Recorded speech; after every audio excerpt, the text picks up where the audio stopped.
Well, I worked at Templeton for about a decade, helped build their private client group. And I'll tell you, knowing and understanding language is important to understanding international investing. But it's also important to understanding what's happening in the world today. So that's a real advantage. Oh, absolutely. And part of working internationally is that it really makes you appreciate what you have here at home.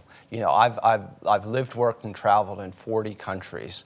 I've done business across the world. I've met fascinating people. I've got to know them, become friends. I've seen the way people think and operate abroad.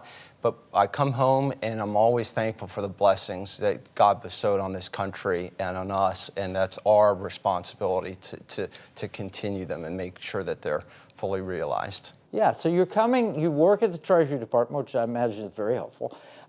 You've been in all these countries, you've managed money, but now you've started something new called Amberwave. Yes. What does Amberwave stand for? So Amberwave is basically our view of let's create a new, I formed it with two of my former colleagues from Treasury too, and coming out of that intense period that we had, especially during COVID and basically fighting a war against a potential economic calamity in this country. So this has really been, fun and engaged. How do we take this forward? But more importantly, how do we create and continue some of the policies in more of a private sector sense that President Trump and his administration put into place? Real attention on turning the ship around for the country economically. Now, how was Treasury when you were there? I mean, I certainly know in the State Department and other departments the president had difficulty implementing his policies, and that's always been true for Republicans primarily. It was true for Ronald Reagan, right. And I've heard all the horror stories that he had to deal with state and so forth. What was it like at Treasury? Treasury was a special time. It was a unique time because of the COVID overlay. It was very thinly staffed.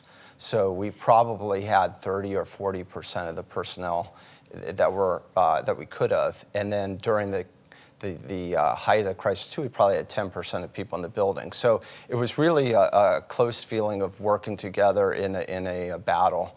I think Secretary Mnuchin did an extraordinary job given the challenges in front of him. It drew him away from, I think, some of the medium and longer term plans that we're getting into place. But all in all, I think we lived to fight another day. Yeah. And that was the key thing. In my opinion, the COVID was the greatest economic weapon ever unleashed in economic warfare. And, if it helped, in my opinion, also, Treasury's been a bit too globalist. When you have an investment department, their customers are often foreign entities buying Treasury bonds, and so sometimes you sell your book, you have to worry about what the customer thinks. But it seems like you all did, under President Trump, a pretty good job of helping to right that ship.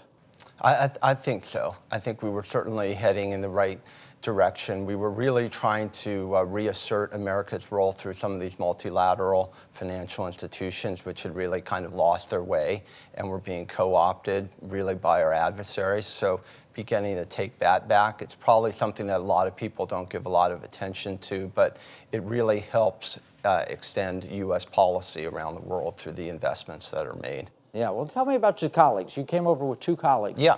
So I've got two partners, Dan Katz and Stephen Myron. Dan's background, both of the fellows are also Wall Street backgrounds like myself that basically came up and said, we really embrace what's going on here. And more than that, we're willing to walk away from what we're doing and basically be told, hey, you're not coming back. You go to work for this guy, you will not work on the street again. I told that by many, and I said, maybe you're just telling me that to make me feel good. But I've been on Main Street here for a while as an entrepreneur after I left Wall Street. But so Steve, Dan is an investment banker, an attorney, basically Goldman Sachs, but very skillfully has used his learning and his abilities to kind of help move this movement, right? And then Steve Meyer is a Harvard-trained PhD economist and really, a lot of our brain power in the operation. So.